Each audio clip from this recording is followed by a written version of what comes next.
Good evening and welcome back to the ESL Pro League. We are live from none other than the Intel Esports Arena. I'm your host, Alex Machine Richardson, and I am joined by some merry men. You won't be meeting them just yet, though.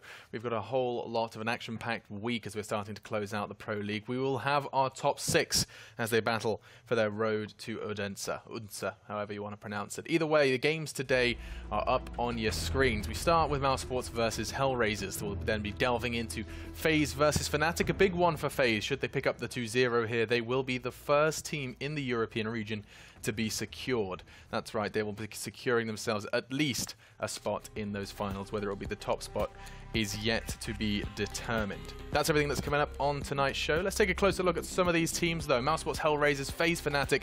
This is a little taste of what you have to look forward to this evening.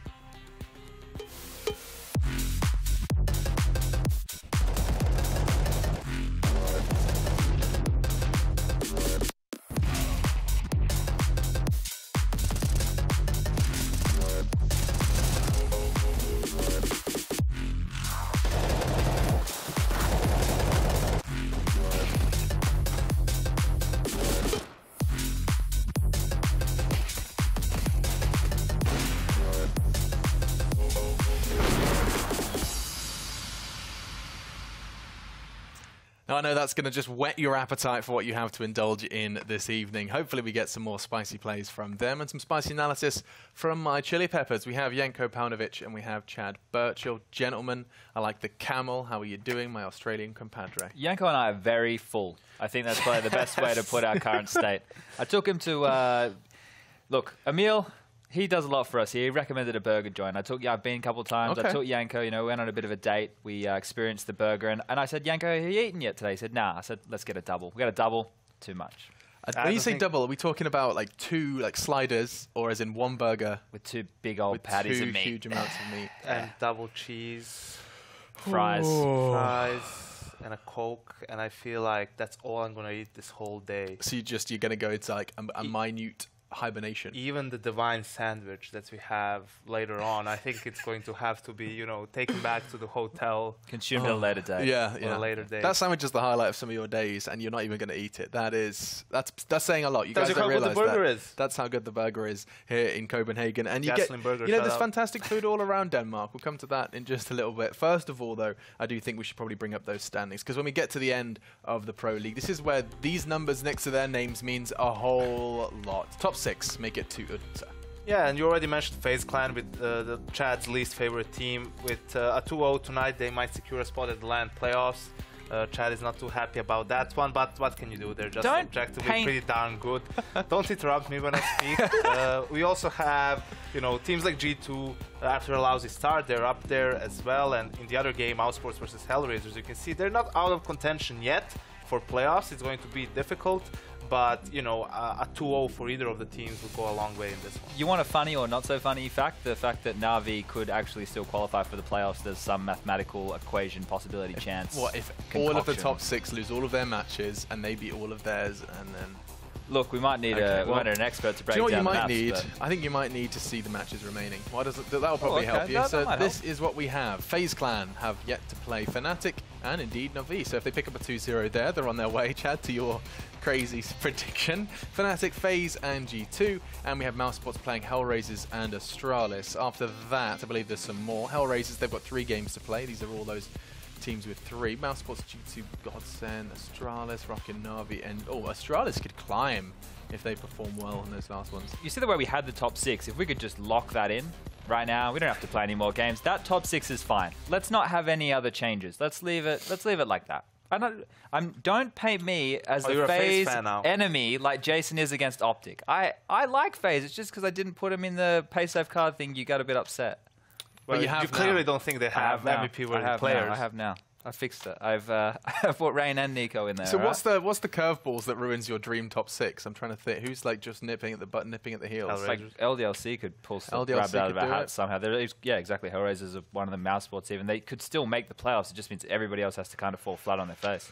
Yeah, which is, admittedly still quite an unpredictable realm of Counter-Strike. We are currently competing online. They're at home, and that does sometimes yield some less than predictable results. Oh, that's for sure. Yeah, does that sound like a good summation, a good summary? Okay, well, It does, but I feel like this week, because it's the final week, right? I feel this is the closest we're going to get to LAN games in terms of online Counter-Strike, right? You realize, okay, guys, this is the last week. Now it's like do or die, so let's just really like focus. If we just win the remaining games, we can really do it. So I feel like this week we're actually going to have probably less upsets than we've had over the course of the season. G2 is a perfect example of that last night, winning 11 rounds in a row and come back on Cage versus Godsent to get a much-needed victory. So I think Yanko's probably onto something there, Alex.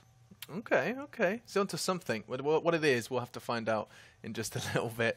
The reason I'm staring at my piece of paper is they've got some notes in front of me that just explain what's going on for all of the teams. You're right, it's just Mouse and HellRaisers battling for survival, more realistically. Yes. Outside of all of that, each team qualifies with 5 points between FaZe and Fnatic, and a tie with NIP. Should they draw with NIP, that will leave them in 7th. So, how does that make sense? Look. Here's the gist of the evening. Look, in theory, all the teams playing, because we said Na'Vi still have a chance to qualify, right? So in theory... Can we not talk about that? In theory, all the teams playing tonight have a chance to qualify for the playoffs. Yes. But in reality, Na'Vi are just fighting not to be in relegation. mousesports and HellRaisers are also fighting to stay out of that bottom 3 and try and stay in the middle of the pack. That's the best you can see out of them, and they have to hope for a miracle, go to bed praying every night. But then we're getting into the meat of it, which is FaZe versus Fnatic. Now, both of those teams, if either of them 2-0s, I'm pretty sure that they secure their spot in the playoffs, right? So that's where the big matchup is. You can basically have that sigh of relief. You can take your foot off the gas for the last couple of matches of the tournament. You're done. And you're guaranteed to be locked into that top 6, come into this lovely country at the end of December and playing some Counter-Strike. Yeah, indeed, this lovely country, and it is the city of Odense. I'm getting better, I promise. By the finals, I'm going to be rolling that off just like that. You guys had a delicious burger in Copenhagen, and there is delicious food to be found in Odense as well. So the teams we're talking about getting to this top 6, they're going to be on this, well, it's somewhat of a road, a journey to get to this throughout what has been a long and turmoil-filled battle. But let's go ahead and have a little look at how their road has been paved on their way to the finals. Hey, what's good, everybody? I'm gonna be making my way out of this chair finally in December again for the ESL Pro League finals in Denmark or Dansk. You can join me, we can have a good time, we can watch the best teams in the world battle it out for the trophy. Across, nice, no scope, looks for the other. Device! How sick! Good luck, everybody. See you on the Dansk. Okay, look, I say... He's really wrong. I mean, he's like the furthest from wrong. He just added an extra letter that's not even in the word. Like, there is a K there. There's no K. And he's German. There's no, like, you don't end words with K. Dunsk. I thought he would offer some fun facts about the city, Alex. And have you got some fun in facts? lieu of him not doing that, I've actually done a bit of research. It's the 3rd biggest city in Denmark. Wow. Now, the name actually means Odin's Sanctuary, you know, from the Viking days. As in Odin? Yeah, Odin. The god? Yeah, the god. Yeah. The population is almost 200,000. It's not that many humans there, but there's probably enough. There's a zoo. It's 13 meters above sea level. And if you want to go by car, it's going to take you an hour and 48 minutes from Copenhagen, an hour and a half by train. And if you want to walk, it'll take you 50 hours. Only a 50-hour walk? Yeah, not that far. Is there anything along the way to see? Probably a lot of snow. Bridge. Do they have bears and stuff here? What do they go? Nah, no bears. Mate, I don't know. You Australians just expect deadly animals on every turn, every corner. It's like the 3rd biggest city. It has 200,000 people. How big's Denmark? It's not that big, is it? Yeah, I guess so. It's like after Copenhagen. No wonder Anders is a celebrity. Yeah. Well, Copenhagen and Legoland. Let's go. It may be small, but that did not stop the Vikings. History class is in session here at ESL Pro League, and history could be written, as we are still talking about HellRaisers and mousesports. We said that they could do it. Whether or not they will is a different question, as we're going to start talking about this one. Gentlemen, HellRaisers, mousesports, they're kind of, both teams have been in limbo / the same category for an incredibly long time. It's very rare we get to see breakout stories. Is there a candidate here? True, but they've had, you know, different paths to where they are right now. mousesports, pretty straightforward. You know, they made the roster change, bringing in Sunny and Stiko, actually from HellRaisers. So for them, it seemed like it was an upgrade over Dennis and Lowell. Yeah. So yeah, it's been a while. So it's, you know, you thought that that's going to be an upgrade for them. I had it in my top 6 when we did it prior to the beginning of the league, but they really didn't live up to that potential or to the hype early on. And for HellRaisers, it was a matter of defining the roster and defining the roles within the roster, getting Voxic and Issa from FPL, and actually I think they have surpassed expectations, maybe safe to say. Issa right now in China at Starlight, that was his first like international land. He performed very well, and that's something we actually did not mention here at Pro League. He is from Jordan, so his like ping and playing online, it must be rather difficult, similar like it was for Kazakhstani players, back in the days, playing with 100+ ping and so forth. So I think it's like two different teams. You would probably expect more from mousesports to fight for that playoff, but for HellRaisers, it's like just finding the right roster. Now they have Fates in instead of Zero. So is this like the fight that they're going to have? Everyone has left Angel, haven't they? They've just gone, all right, mate, we're going to greener pastures, or we've just had enough. Dead Fox is the only one that's hung out with him. It's and he was a new boy anyway. There are no greener pastures for him, are they? Nah, they're back to Hungary. They're in a pretty rough place. But I think like to put like Yanko's talking about like they've had different journeys to get to the point they're at now. I think HellRaisers, I agree that they've exceeded expectations and they've been impressive to do what they've done considering all the adversity they've gone through. But mousesports, we had the Mykonos event where they looked fantastic, or at least they looked quite good. Oscar was very flary. But since then, they've been playing a lot of online Counter-Strike. They've had that, they were DreamHack Denver and all that. Just here's some of the most recent results to kind of give you an idea of how up and down everything is, right? They played Astralis in ECS last night. They won one game in overtime, 25-22. They lost the other one, 16-14. That's pretty good. They played G2 earlier in ECS. They won a map 16-14, lost a map 16-9. You go down the list, and it's like they're one-winning series. They beat FaZe in ECS. You go down, they had a pretty good showing at the DreamHack Denver. They lost 2-1 to Cloud9. So for these guys, it just seems really weird. I think it's like if it clicks on any given day, all the stars can align and these guys can put up numbers, because we know Oscar can frag. We know Sunny, he could potentially be a star in his own right. Sticko's a pretty good support player who has his own moments. You got Chris J, who's done a lot within his career. You got LMBT putting the structure in from that coach position. There's someone that I'm forgetting. Sticko, Rops. Sunny. Rops. We had Rops Cam last season. It was the only kid I was watching because he came into the scene. I was like, this kid is nuts. So, there's a lot of growth in this team. It's just how quickly we expected them to rise to, a top 10 consistently, powerhouse is the question. I mean, what was so kind of exciting for them, and I will keep referencing it, was their first offline win as a team. They did get it, and there was real contenders at the ESG Tour over in Mykonos. They got the best of 5 finals versus Liquid, which is no easy feat. A team with obviously much more time to prepare, and they did it. And they did it offline. They were doing backflips into the pool. That meant a lot to them. However, what really upset me was immediately after that, they went to WE League and kind of disappeared off the face of the planet. So I think I can't help but feel that's kind of poisoned a little bit of something that could have been that launch. It felt like that was the start. They started the ignition procedure, and then... True, because mousesports in the first half of the year, after they lost Nico, they looked like a better team. They were like getting good results. They were getting into playoffs of tournaments. Then they would lose to a team like, for example, SK Gaming. But I mean, that was fine at the time. You figured, okay, they're not at the level yet where they can beat SK, but you saw that they could compete. Maybe with time they could get to that level. Then the roster change happens. You're like, yeah, this is an upgrade. So maybe now they're going to be that team. It's just that in the past 2 months or so, that hasn't really quite happened for them yet. So that doesn't necessarily mean it won't happen in the future.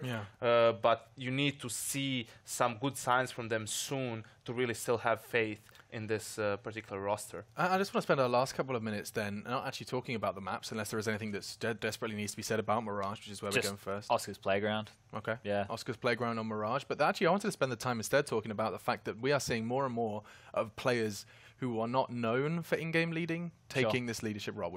We were talking yesterday about Freddie B, new up-and-comer, given the leadership role. Now Chris J is leading mousesports, not something he's particularly familiar with. Do you think this is a good sign? More people kind of being thrust into the leadership limelight? Because, I mean, I guess there's just an absence of them in competitive Counter-Strike. No one wants to really take that role up, right? Because the blame can be on you if nothing works, right? It's just very easy to cut an in-game leader. They normally don't frag as much, and if the strats aren't good, the structure's not good, it's easy to point the finger and place blame there.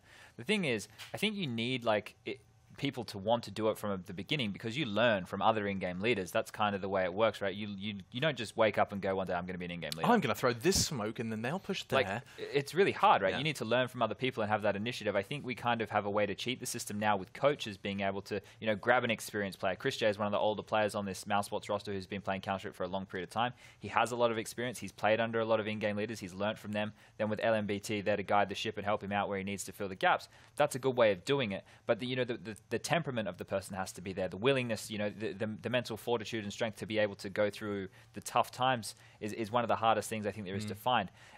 I think it's could be like plugging a gap, though, in the sense of you're kind of using a player whose experience doesn't really want to be an in-game leader or is kind of thrown into this to fill a gap, use that coach to help, instead of building up an in-game leader who's going to have his own ideas, going to have his own approach, going to reinvent the wheel and have his own game. It's kind of like cutting corners. Yeah, but it's also one of those things, okay, now you have Chris J, maybe Stu is one of the newer examples, but if you go back, MSL was that type of a guy. He wasn't the in-game leader. He was playing under Glaive early on in his career, and then with the whole Dignitas roster earlier on, he had to become the in-game leader because no one else would do it. And now we regard him as one of the better leaders. You know, North is one of the better coordinated and more structured teams. So with time, you learn how to do it. I just agree with Chad that it has to be something from the beginning in a sense of personality, right? Like Taz said it at Star Ladder in an interview. He said, "No, I don't feel comfortable when I'm not in-game leading. I'm not good at, you know, just following like what other people. I have like a lot of ideas. I sometimes disagree with people, and it's just more comfortable for me in my own individual game when I am the one dictating what's going to be done." So just have guys who, personality-wise, you know, they're not very good at following. They're much better at being leaders. So you need to have someone like that to take up the mantle, because it's not really, it's the, you know, least desirable job in CS. There's so much work that goes into it. It's not fun, you know, it's not shooting other people on servers. It's being alone, figuring out new strategies, figuring out new grenades, perhaps studying your opponents. Even with the help of a coach, you still have a lot of work to do, you know, and you need to control the atmosphere within the game, make everyone, you know, still feel like hype. Don't let the atmosphere go down and people get disheartened. So that's why it's very difficult to groom someone into the role, because there's so many things you need to do, and on a very high level. If you don't have the desire to do it yourself, you can't really make someone. Now you're the in-game leader and you're going to be good at it. Yeah, it's something that comes with a bit of teach. So it's hard to teach. You have to kind of want it. There has to be a hunger there. Sure. We'll see if that's something that Chris J is fulfills those categories. See if he ticks those boxes. It's been a while now, but he is still leading, guiding the mousesports roster as they are about to jump into Mirage here, live from the last week of the ESL Pro League. It's HellRaisers taking them on Mirage. Let's jump on in with your casters, Henry G and Sedikist. Thank you very much. Yes, we will jump in, I think is a good way of putting it, to Mirage, mousesports, HellRaisers. Yeah, two teams that I'm always curious to see. They seem to constantly make changes and still somehow hang on. They're just about hanging on in Pro League. They're both fighting to avoid relegation right now, which is, like we always discuss, something that's very important. You want to stay in the Pro League. It's the biggest and most prestigious league we have in CSGO. mousesports and HellRaisers both battling at the bottom, but yeah, I think this is kind of rebuild seasons for them. Obviously, mousesports coming in with this fresh lineup, with Sunny joining them, Robs of course as well, and HellRaisers with a lot of new faces and a lot of changed roles as well. Most notably is Dead Fox, obviously not the AWPer anymore, giving that up to Issa, and obviously Voxic coming in to the lineup. It's quite interesting to see how they've developed as a team. They are getting better. I wouldn't say they're up at the world-class level. We haven't really seen them at many events with this lineup at all. From what I can remember, I can't really recall a single big event this year. Maybe some DreamHack Opens they attended. Would be about as far as it went. But it looks like we're ready to go, ladies and gentlemen. It will be HellRaisers versus mousesports here with the first map, Mirage, and it will be a CT start for the HellRaisers. And we'll have a look at the buy. 4 sets of armor for them, a defuse kit, 1 smoke. Similar story for mousesports, but obviously without the kit, they've got to smoke themselves, and they'll be sending 4 players towards the A bomb site. Here we go then. Chris J with the utility in his back pocket. We have got Oscar on the other side of the map, watching for any flanks towards middle. He could come in for a backstab or stop rotations towards connector when they finally commit. They're actually going through the apartment, so this won't be necessarily very tactical. Just drop 1 smoke, flashbang will come out, and they'll try and swarm the player in CT spawn. Decent shot from Sunny, though. We'll take down Issa. Wizza. Cuts around toward the CT. Spawn to Sunny as well to hold off rotations. Dead Fox. First one to get held off until Angel decides to go out from the vent. Oh, how do they not? Surely Dead Fox saw him cross. I thought for absolute certainty they would have known he was there, but apparently not. Gets a free kill as Angel just runs into it, and rather slow attempt at a retake considering it's a pistol round and the bomb has been ticking for some time. Do have a kit. It's in Dead Fox's hands, but it's Voxic that goes down along with him, and it leaves Fetz, who gets found underneath of the balcony. Well, there we go. Very simple approach from mousesports there. One smoke going in, flashbangs over. 4 players in the apartments, and, well, 3 in the apartments, 1 towards the ramp. He was on to flash them out. They swarm the CD spawn player, got completely wrecked by the flashbang. They get the bomb down nice and quick. We've got Oscar watching the flag, stopping any players coming towards connector. Basic communication required there, and mousesports pick up the round. 2 kills for Oscar. He's a bit of a beast with the pistols, and we'll have a force buy here from the HellRaisers as we get into round number 2. It will be 4 sets of armor here. CZs, Voxic with no purchases whatsoever, keeping his money nice and strong. And in terms of the setup, pretty default stuff from HellRaisers. Did explore the idea of going towards the A ramp. He had 2 players there in the form of Angel and Issa. Falling back now, they're waiting for any sort of set piece or fast contact play. Didn't get anything for that, they'll fall back. In terms of the bomb for mousesports, it's still top and middle, so they won't be committing anytime soon, but they are getting some basic mid control. Dead Fox could be a little bit of a nuisance there on top of those cinder blocks. We've got a bit of a B shuffle now. The A bombs are completely open. So, HellRaisers, are they going to push off any further? That's what I thought. They can't really sit and B and hope for the best there. They have no idea what's going on in the rest of the map.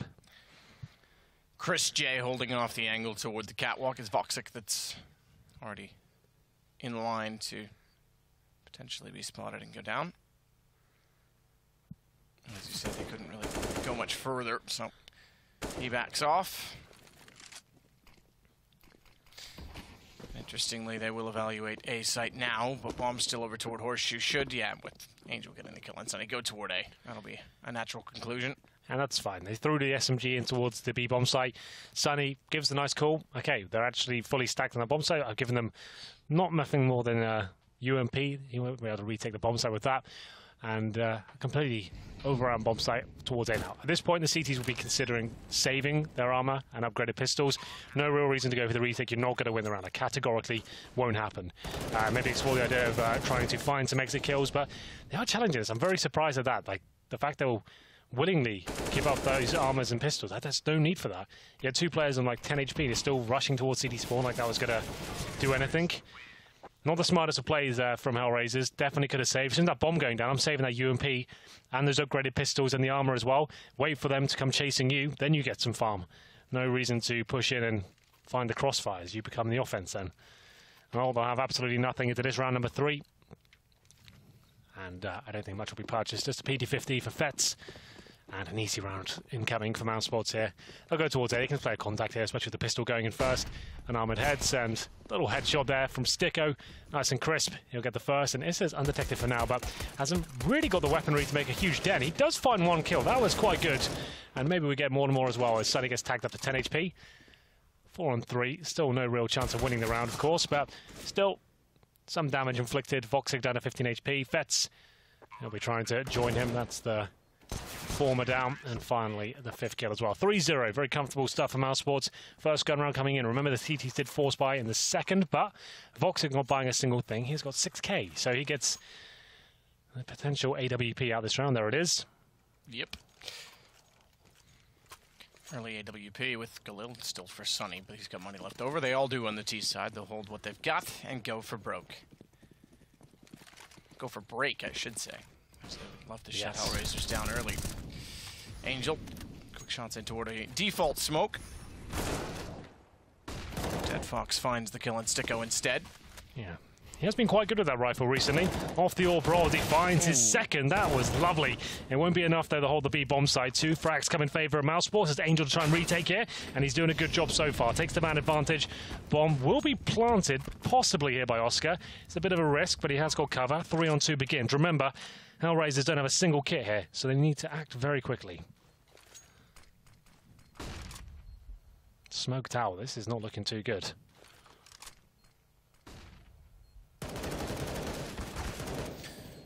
Oscar does at least shut down Angel and then maybe through. Does look a little better now that Voxic's found Oscar back on the AWP. That gives them a chance to work in, but it's hitting the shot. Gives them not only the chance, but the bomb defusal as well. Just talk over the in-game noise. I want to confirm, but yeah, he should have this. No problem with 10 seconds. Absolutely. Well, there we go. It was all thanks to Dead Fox that made that round a possibility. He finds 2 kills, buys about 10 seconds extra time as well, while they have to try and take those rotating B players down. It's enough, and the retake was successful. 3-1. mousesports with a ton of money, and HellRaisers Very likely chance to get reset here. It's a difficult round to try and hold on to, but they still have the AWP and AK-47 as well. A few rifles come out. Angel lacking a significant amount of utility here, and I like this. This is what looks like the same pistol strap they deployed in the first round, of course. The 3 players in the apartments, 1 smoke, a flashbang coming through. It's a versatile strategy that seems to work in the gun rounds as well. There's the same smoke, the same flashbang coming in. It opens things up. A Sticko, he'll answer back straight away, and the retake begins. Bomb down, but not planted. Not planted indeed. Voxic will continue holding on to the main position. Up close with the AW. How is he stayed alive even that long? Sunny could have easily gone down. He's on 15 HP. Rops may change the round, though. The complexion of it entirely gets behind Dead Fox. Sticko shuts Angel, and that means Rops gets in behind Fetz, who's still battling at the CT stairs. So pretty straightforward in the end for mousesports, despite losing the bomb. It's a similar mentality I normally describe when you have these bonus rounds, when you have like SMGs and you're up against CTs with no armor, potentially, or no helmets, I should say, no defuse kits, lack of utility. When they just win the first gun round, it's a really scrappy buy. You've already got the 3-0. You're throwing a set piece in. Something quite basic is having numbers there and counting on the fact they don't have these incendiaries, perhaps, and it works perfectly for mousesports. Same strategy around in the pistol. Get in there, trade the frags, stop the rotations. Sunny luckily managed to get away alive, just about. It's going to be Robson, Sunny himself to find a couple of frags here. It's another partial buy here. Watch, this might be an all-in. Let's have a look. They are indeed all-in, and Issa is making it work. 3-on-3. Voxic falls back to the B bomb site. Issa holding towards A. And this could be a little bit interesting. We've got an AK-47 now for Voxic, and a MAC-10 for Issa. Maybe not so exciting for him, but definitely can cause some damage. Issa, comes down to timings here, whether he gets the kill, does the damage, but can't find the frag. Robs takes him down. 3-on-2. Voxic, though, that's pretty good. That is good. He's got a chance in this. If he is going to get caught out here, Fetz has got a free kill in front of him. Fetz certainly does with the CZ as well, because Rops, as you mentioned, on 8 HP is very low. They're going to try and play it safe side. Oh my god! He actually did hit Rops, the low HP player, with a stray bullet, but if that had hit Oscar, round done, because it's now on to Oscar with 75 and an AWP to try and hold. He knows one at least coming from CT. Hit both, absolutely did. Through the lag of a jumping Fetz, he takes down Voxic, goes back with the pistol and saves the round. It doesn't get much better than that, does it? You're in a 2 versus 1. You spot out where they both are, somehow hit both of them, pull out the pistol, finish it off. Only Oscar could pull that one, and it will be 5-1. What a round that was. That hit, it hits his toes, he jumps past. It's so unlucky for Fetz. And that was the full investment from HellRaisers. And maybe this half is going to go horribly wrong for them now. It could be a double eco situation. They're on about 2k per player right now. They're going to get, well, they get 2,400 into next round. They can definitely still buy, and Voxic didn't force that round, so he can get the AWP. So they're okay. It won't be a double eco situation here. We'll go towards B. Same sort of methodology deployed right now. Send Sunny in by himself towards B site, see what's going on. Detective, there's a stack going on. He'll find some players. Taken down eventually. That should be it, though. Ooh. That's kind of awkward. He's going to hit this shot. Oh, my goodness. I thought he might have. But he's still got a chance. Sticko low, but slow peek pays off the AK-47. If he got that kill, it's then a 2-on-2 with the bomb in their favor and the open hand. That's very important that Sticko managed to pick that one up. Now Issa, without armor, and just a P250, coming from the underpass, and might be able to find a weapon, because Sticko had to drop his AK, but he was smart, he threw it out of the map. I think he must have. Oh, no, he didn't. Did he? Oh, he did get it. You're right. It was underneath the CT body. I thought it wasn't there. So he'll just be saving his AK for the next round. Like we said, money not amazing. It's certainly a possible buy. Saving his AK means he can get the defuse kit, all his nades, so that is, of course. Mousesports haven't been extremely disciplined in these sort of rounds. They're very fast to act in the anti-ecos. They have been a bit dicey. They've narrowly avoided disaster with the heroics of Oscar. 3 players survive this round. You can see the money not swelling as much as you expect, but still going to be decent, of course. They get extra on top of the money you see on the screen right now. There it is, looking pretty good. And Issa will survive with the AK. Shots were all over the place, I have to say. But the AWP missing doesn't really leave much to be desired when the pistol's that close. Voxic has the AWP on the CT side. At a 6-1 scoreline for Mouse on the T side. Seems quick that we're already at that scoreline, to be fair. A lot of fast rounds. Yeah, absolutely. Oh, it's an interesting smoke for Voxic. Yeah, unfortunately, they chose to throw their own. I wonder if Yeah, I don't know what the point of that is. I guess it's some sort of one-way. Like it must just be, about yeah. covers it. It didn't seem like he lined it up or anything, though. I guess it just has to be somewhat of a fragmented gap, but then he's relying on them missing or not throwing one. Either way, Chris J takes down Sonny. He'll go ahead and find Angel, but that's not enough just yet per se, because even though they're in the site, they're low HP, and Dead Fox is very close. Oh, did he not see the elbow? I thought maybe he might have. Unfortunately, does not. That now gives a perfect post-plant position setup because they're ready to take him down. A connector, his chance to strike gone. Fietz finds 2. But it's on to just Voxic in 1 versus 3. Very fast rounds coming in. mousesports dictating the pace every single time. Chris J, the UMP, lots of mobility with that weapon, just helps himself to the A ramp. Up he goes, flashbangs from his teammates, isolates a player on the A site, upgrades to the AK-47. 2 kills in total for him, and the retakes just aren't really working out for HellRaisers at all. They're not really smoking the A ramp at the very start. It seems like Chris J's got a clean route as he makes his way towards the A side. They need to show more aggression, I think, from the CT side of the A bomb site. mousesports just ravishing them right now. Still, they are like close rounds in terms of players surviving from mousesports, but still, it doesn't matter. Their money's very established, and this might be another eco for the HellRaisers. 7-1. Haven't taken the time out yet. This half's going to be over before you know it. It feels like it's been about 5 minutes. Partial buy coming in. It's a super fast half, to be completely honest. You blink, you miss it. I feel like we're still on round 3 in terms of my mental clock for Counter-Strike. So Sonny stays on the MAC-10, or elects to go to the MAC-10, in the situation where the CTs do not have any money. So 3 players with armor, no head armor, no helmets, and everyone with a slightly upgraded pistol. Interestingly, the ones with the armor are the ones with the CZs. So a quick check of the underpass with the MAC-10, expecting antics of perhaps aggression from HellRaisers, trying to get the pistols in position, but so far so good. Absolutely. You can see mousesports have a firm grasp in this game, reading the money situation very well of HellRaisers bringing out the SMGs when required. Find a kill here for Angel, once again doing damage, but no kills in the charges yet, and will be a 5-on-4. mousesports have been a little bit sloppy with these sort of rounds, but for now it's looking pretty good. Dead Fox going to be a bit of a demon with the deagle. Hold on, catwalk with it, goes out, can't quite spot Chris at locked position, who does get a shot back and seeing him, so now Dead Fox will know not to re-peek. Instead, he'll put his attention toward window or Sonny. He's going to cross over eventually, surely. Has done so with the MAC-10. In fact, that Stico and Chris are so low, and we've got a push up from a CZ to get Fietz a kill. Bodes well for HellRaisers. Unfortunately, in the time in which that transpired, Chris found a kill back, and they have not lost 2 of the low HP players, so they're all right. This could still fall apart. CTs just need 1 kill, upgrade to the AK. And this is the sort of play that's planting without checking anything. That's so demoralizing for them, but the time is running out. I can see what they're up to. mousesports win it with almost no time to spare. But I guess that's why they went for the straight-up plant. Oof. Could have gone wrong there, but they managed once again to make it through by the skin of their teeth. 8-1. And the AWP out once again. Money starting to look better, but as you can see, HellRaisers just 1 kit. Not everyone with full utility, but it's much better than it has been in the past. Need the last few rounds there. Round number 10. Only got 1 on the board, and that was the first gun round where they're up against the mishmash buy of mousesports.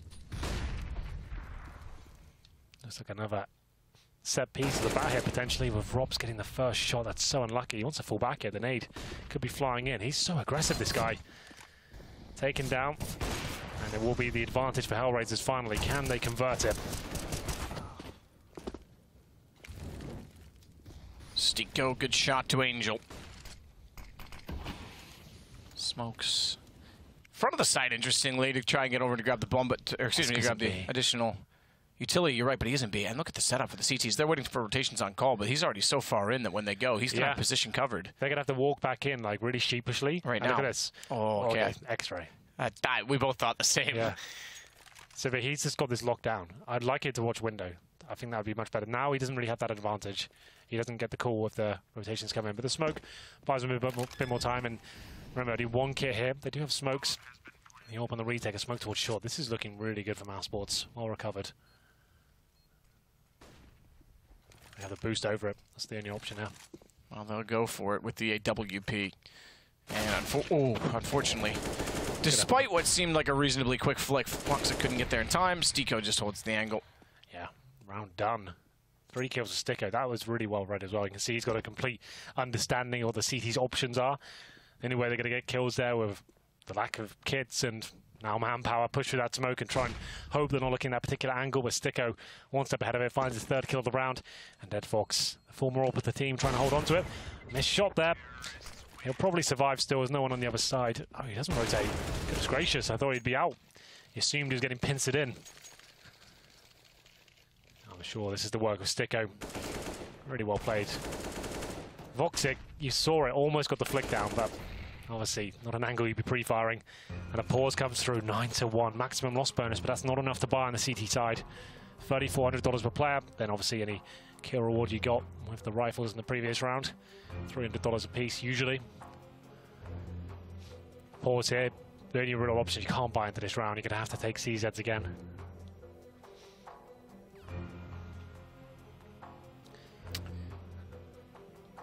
Such a tough time when you're on CT and you're just getting battered every round. It's now 6 in a row.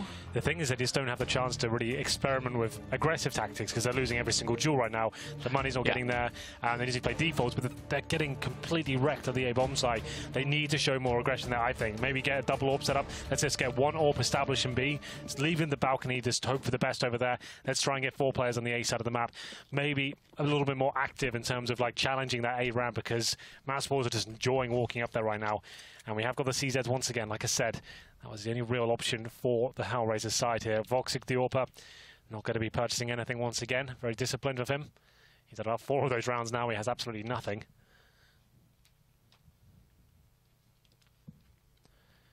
Up to Robs. The breakout rookie from the Face It system, and we'll see whether he can get something done towards the Palace area. Always a chance, these CZs. It's easy to say, oh, obviously only got pistols, they'll drop this round, but all it takes is 1 kill at close range like Issa can pick up right now, and it can all fall apart very quickly. There's the first. Got a chance to an upgrade, but he has been taken down to low HP.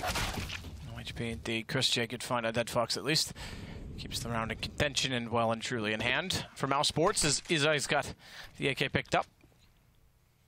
Surprisingly, he's going to hold on to it for now. I think that's going to be thrown to Angel immediately on arrival. There you go. It's just a matter of time before he could get there.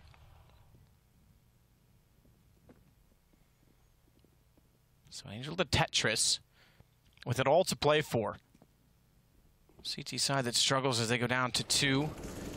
Make it now just 1 as Angel gets traded back. Issa can't get to the gun in time. Low HP on both. If he can find the lineup, finally does get a shot, but I don't think he knows Oscar's still so close. And on low HP, Oscar makes no mistake on a pistol. Believe it or not, this isn't over. HellRaisers still have 4 rounds to work with here. They've got money again. If they can get this to 10-5, which is unlikely, but I'm saying 11-4, certainly possible, then we still have a game on our hands. But the problem is they're on the CT side. We'll see if they can start converting some of these rounds. They are getting the picks. A lot of the rounds have been very close, but just can't close them out. I think if they manage to kill that Oscar play on the A-bomb side when he got the double tag, maybe that was the start of that campaign, but that was very unlucky. A lot of ifs and maybes in this game. What ifs? Yeah. Those are my favorite what ifs. I like to look back on the past and think what I could have been, Henry. You're doing all right. Thank you. Sonny's got middle. Hopefully this time it can be contained with the smoke toward top connector. They want to just clear it, and Sonny will get positioned to take over the A site. Should they like to go that way? There is the bomb in middle. There's 4 in middle, in fact, and they have Catwalk to work with. Spotting Dead Fox on a shoulder peek as he hesitates and unfortunately loses. Spence inside of the site, only managing 1. Oscar immediate side peek with the AWP, and with smokes now covering both of the angles. Even though they had a lurk, they've all gone to B. It's going to be very tough to hold it off. Angel manages to get aggressive, but Oscar again is ready. They got the man advantage, and all HellRaisers can really do is trade 1 frag out. It's not going to be good enough here. They have to go for this retake, really, and there's the start of it. Issa gets Oscar towards shore. 2-on-2. They have to defuse, so they have the disadvantage. The bomb sometimes counts as an extra man in that respect. Nade towards short, that'll do significant damage right in the face of Issa. But Sonny out of position there. I think he assumed he was behind the pillar. He wasn't. That's a pretty harsh misplay by him, but it's up to Robs now. Like we said, the young rookie deploying the Molotov, buying time, and Voxic, he'll be potentially flashed by that one. And this is a little bit dicey, but he's got the silence M4. He's probably only got like 2 more bullets there. Has to reload now. It's looking very unlikely he can pick this round up. Oh, goodness gracious, it's going to get close, but it looks like Robs has done it. The bomb will go off, and he even kills him as well, just to add insult to injury. And things are not going well. Yeah. Oh, God. When you got the silence M4, for anyone who's not aware, you only have 20 bullets, right? So you went for the spam through the wall, then he's down to like maybe 7 by my calculations, and then you have to try and start tapping. As soon as the kill didn't come in, then you're reloading. Once you reload in that situation, you're done for. You get a sound cue of the opposition, and then you can just challenge him.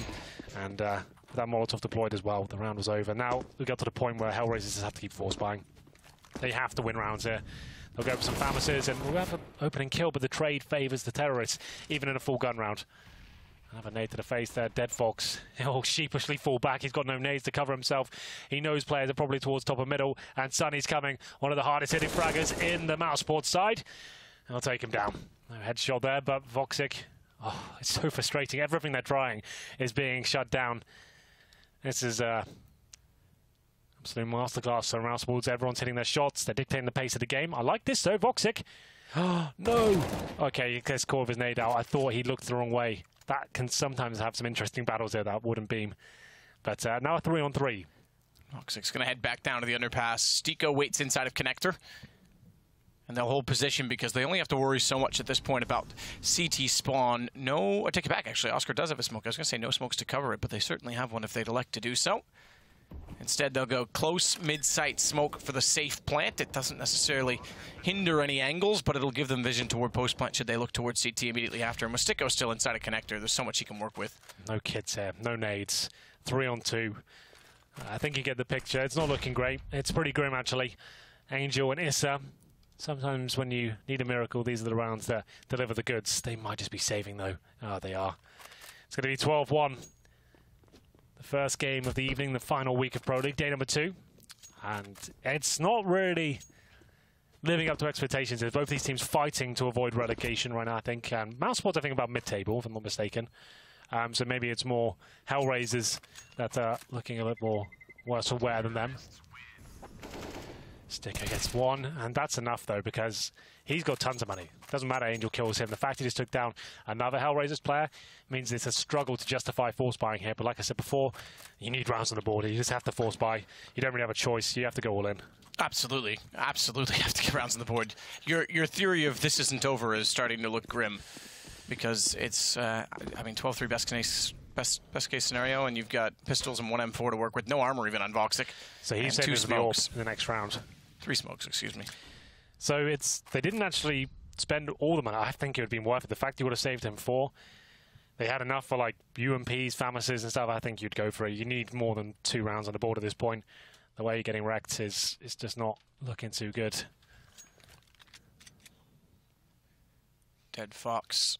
They just haven't changed their game, and to be fair, they haven't had a chance to. mousesports has just been throwing everything, including the kitchen sink at them in terms of the strategies and the change of pace and the clutches coming through. It's just been a really rough game for them. It's difficult to say, right, we'll change up and go aggressive this round when the money's just not there. You've got no nades, no AWP. But they haven't changed anything up. It's been very standard for HellRaisers so far. This time they have got presence towards top and middle, but again, just with the pistols here, flashbangs are good for the CTs. They managed to avoid it initially. Sticker gets the trade, though, and that's the problem. We keep getting trades. We never get the advantage for HellRaisers. No, absolutely. And trades with weapons. Holding things at bay with no guns picked up. Sonny's getting inside of the window, and Dead Fox is certainly that. As he walks immediately through the vent, it's Issa that's going to hold the front side of the site. With just the CZ, in fact, getting rather desperate. Unfortunately, he's peeked. Okay, I think he's heard it. I was going to say peeked just after, or just before other Rops was coming around the corner, so at least he turned back. He does pick up an AK as a result. And with Sonny low, give them a chance. In fact, give them a great one, because this is just taking down Oscar quick and concise from inside of the A main position. So Chris, although he plants the bomb, backs off to an angle, which once he's spotted, but then has to shuffle around. Good find from Fietz as well, getting through The vent, tough position to crawl in late. AK picked up 1 versus 2 against Chris. Their best chance in a while to pick up a round bomb.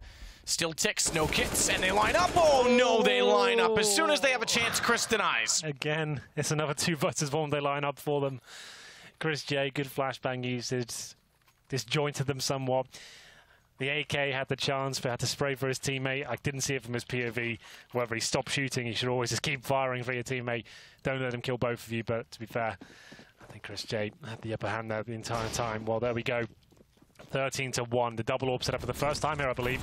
And it's Oscar to find one crossing to connect there. It's going from bad to worse. To be fair, it's pretty much as bad as it gets already, but 5-4, round number 15. It's up. Finds 1, 2 kills in favor of HellRaisers. Finally, no trade coming in. We have an advantage.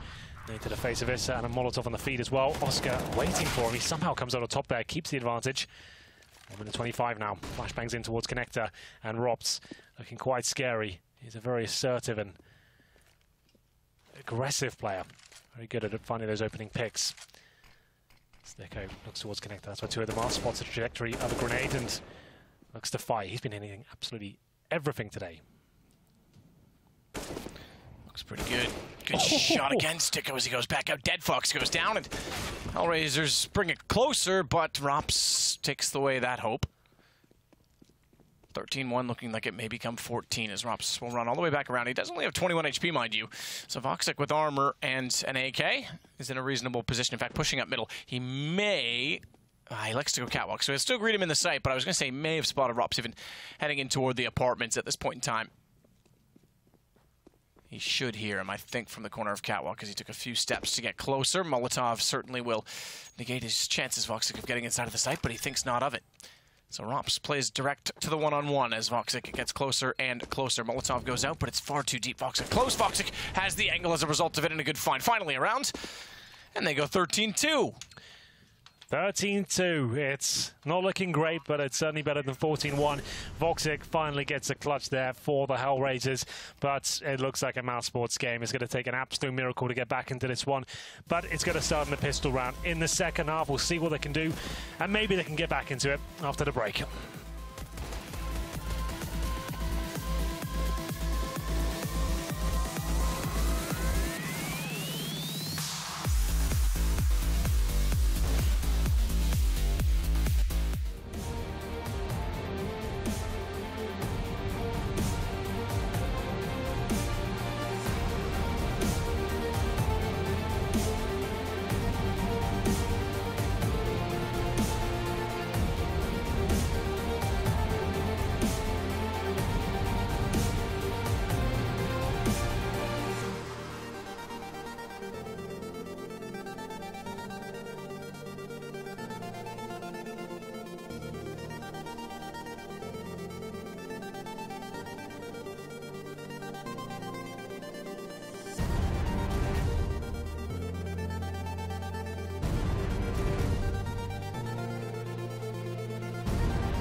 Well, all things considered, it's been a quick game. I think that's one positive way of looking at this if you're HellRaisers. Just get it done and over with, because 13-2 is not the best half, if I'm honest. It's certainly not. Remember that we get 2 maps on each matchup, so this looks like it might be done. You never give up. You look towards the next map, so you can try and get everyone fired up, get some rounds on the board, have some big plays, and show that you can still be a threat to the next map, perhaps. Like we've seen it many, many times where you get wrecked in the first map and you come back in the second and actually make a real good go of it. So we'll get into the second half. I think it goes without saying at this point that HellRaisers need this pistol more than any other they've played before. Is there anything else you can tell me that's obvious or more obvious? In this particular matchup, or just in general?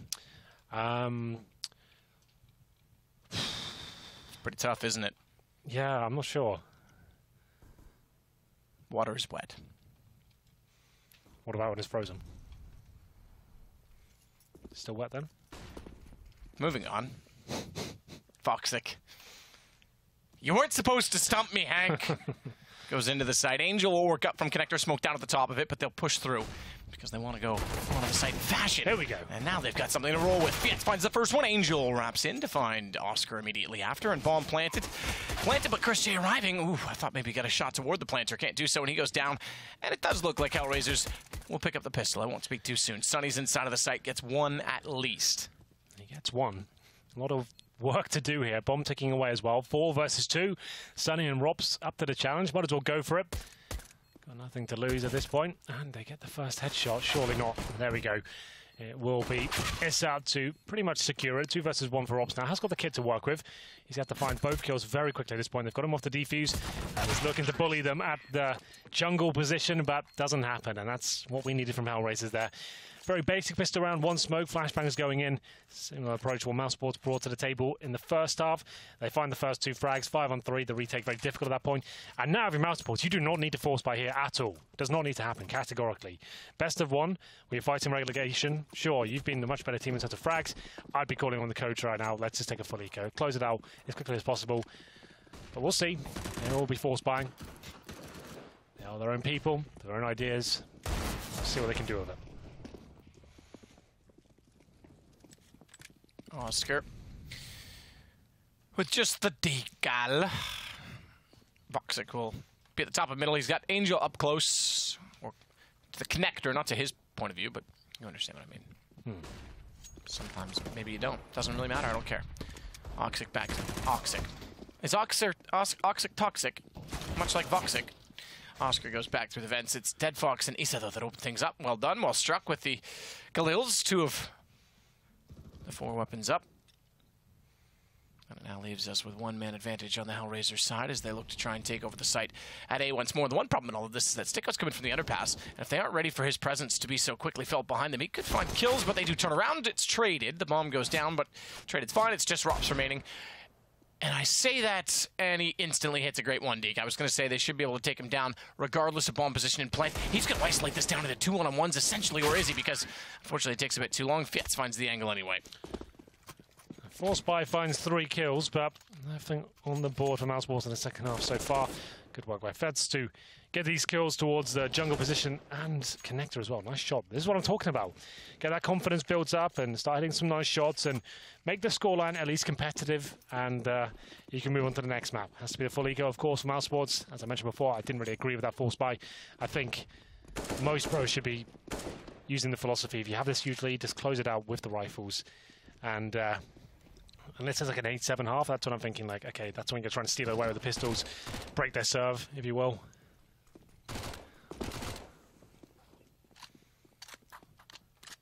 Like Federer versus Nadal. Exactly. Although this one's more like Federer versus me, if you look at the score. Would you have got 4 games off him? No, I'm the 13. Oh, right, okay. Yeah. What do you expect? We're playing on clay, obviously. Ah, that's your specialty, isn't it? It is actually, yeah. It's one of those things that I'm just masterful at. Angel and Issa close out the round. HellRaisers find themselves on 5. Now imagine, Hank, they're able to win this. Could happen. Get the pistol, get the 3-0. Money's pretty broken, no warps, no defuse kits. Next to no utility. This is why it's a bit of a nightmare to go for that force buy and you have these huge leads. Now you're setting yourself up for potential failure. Still absolutely fine at this point, don't get me wrong, but I'm aware. Oscar somehow with the rifle there beats the smoke. He'll get dinked up in the process. That's through the edge of the wall though. It was a headshot from the AK, but only takes him down to 79, so he's okay.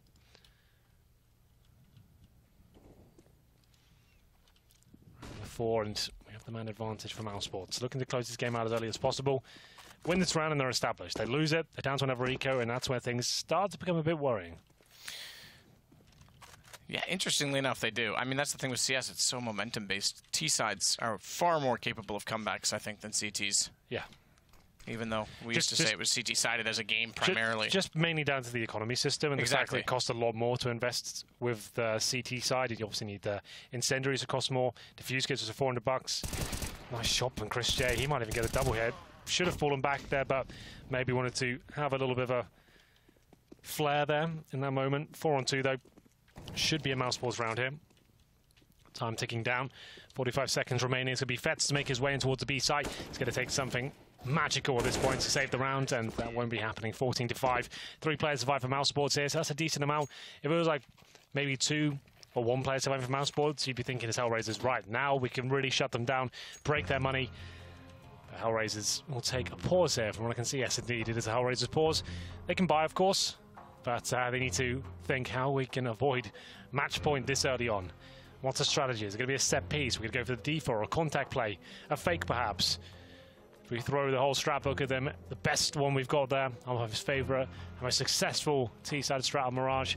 Do we bring out the AWP? Yes, we do. Vox is going to purchase that. He's got enough for armor, from what I can see. $1,000 left over.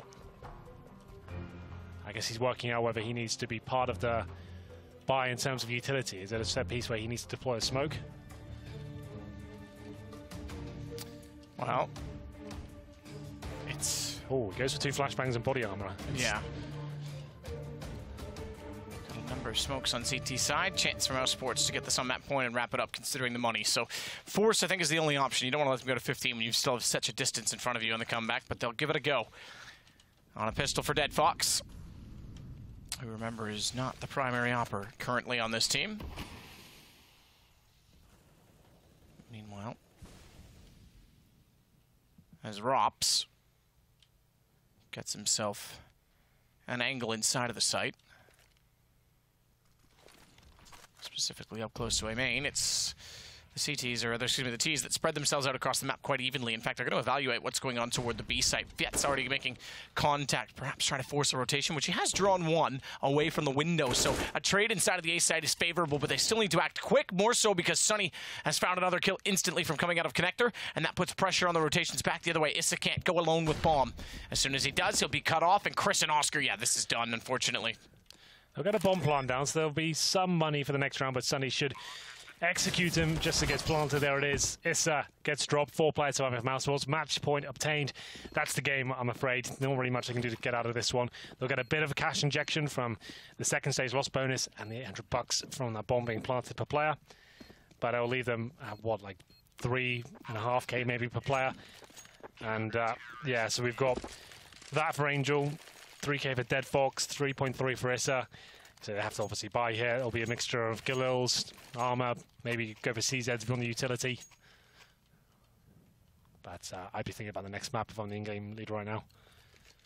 UMPs, Galil's, CZ. Last chance saloon.